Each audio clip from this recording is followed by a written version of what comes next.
Саламатсыздар, урматтуу биздин кардарлар. Биз азыр Щербакова Исановдо курулуп аткан биздин объектибизге келдик. Бүгүн 4-июнь.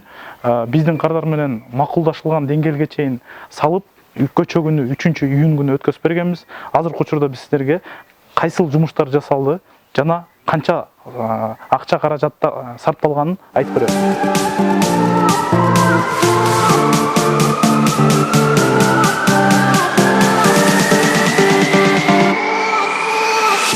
Дагы бир жолу баса белгилеп кетчү нерсе, бул салынып аткан объекти БЧКнын жээгинде жайгашкан. БЧКнын жээгинде жер астындагы суулар бар. Ошол себептен үйдө ным пайда болот.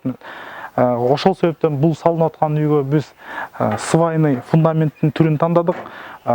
Биринчи нолуна кадимки эле ленточный фундаментти куюп алып, нолуна. Андан кийин ошонун үстүнө свайлар коюлду да. 3 катар свайлы коюлган. Ар бир катарда 5тен свай бар. Бардыгы биригип 15 свай турат. Үйдүн өзүнүн размери жөнүндө айтып кетсек, узуну 8 метр, турасы болсо 5 метр болгон үй. Биринчи этажда болсо кардардын планы боюнча азыркы учурда чоң бөлмө. Азыр биз силерге аны көрсөтүп беребиз. Мынакей, эгер биз үйдүн ичине кирсек, кардарыбыздын планы боюнча азыркы учурда бул жерде бир эле бөлмө кылып калтырды, чоң бир бөлмө кылыпчы. Бирок келечекте бул 2 бөлмөгө айланат да. Бул биринчи бөлүгү кухня болот.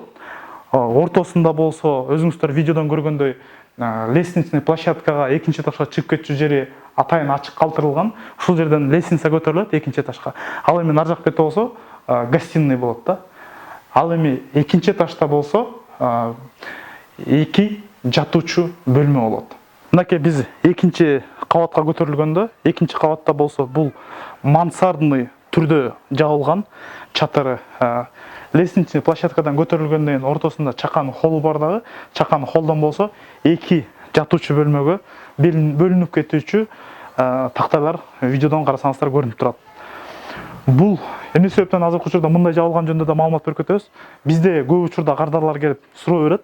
Биз азыркы учурда каражатыбыз биринчи этаждын биринчи кабатын эле бүтүргөнгө жетет. Кийин крышаны жаап коюп кайра ачып, биз ошол жерге экинчи кабатты кошсок болобу деп бизден мындай көп сурашат да. Ошол суроого жооп катары бул видеодо. Себебинде да биздин бул кардарыбыздагы акча каражатын чектелүү. Ошол себептен мен биринчи этажды бүтүрүп жашай туруп, анан кийин экинчи кабатты бүтүрсөм деген да.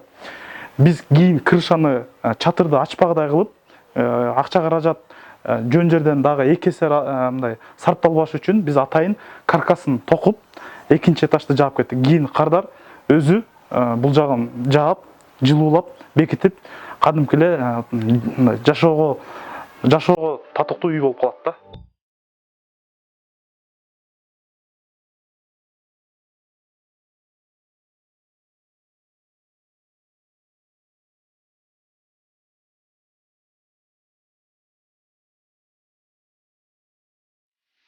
Негизи бул SIP технологиянын дагы бир өзгөчөлүгү, көп учурда биздин кардарлар сурайт да, биз кандай кылып кайсыл деңгээлге чейин бүтүрүп кирип жашашыбыз керек депчи.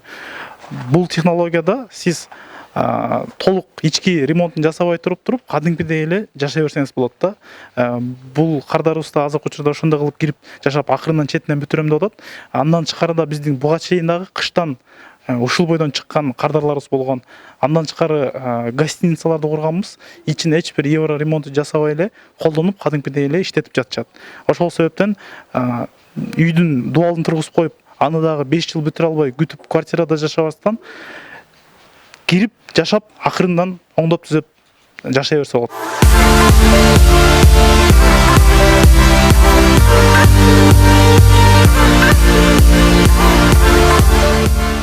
Adex курулуш компаниясы менен 7 күндө үйлүү болом десеңиз, бизге кайрылыңыз.